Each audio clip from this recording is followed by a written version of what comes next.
Jochung jogo mosenyore lela mar manyo koyo pogore yiero mar riwruok matao tuke mag ball kata mag adhula e pacho ka Football Kenya Federation dhi nyime gi sero ombulu e kor gwenge. Lang Hussein Mohamed kotelnegi gi jakom machon mar Sony Sugar FC Christopher Odero nolimo kaunti ma Siaya kama ne gisinge ni sir magimiyo Hussein bedo jakom mar FKF en dongo adhula ma pacho kako chakre e kor gwenge.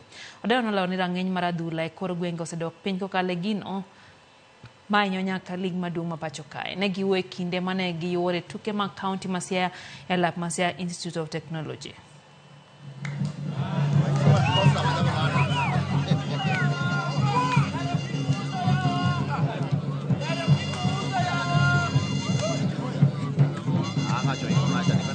Nyaka teams ma piny gi wager, teams ma piny gi nyaka yud support pesa, kony mar pesa gi gik mitugo go. Team ma piny gi nyaka yud pewe mag tugo kaka pap ma wantieni.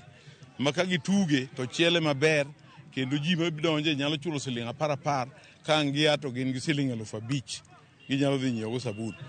Players nyaka chiem eko opira. Players nyaka rwak wuoche. Koro piny ka nyaka wakelie gik moko. Kato gik mokelo piny gi biro miyo malo kucho bed motegno.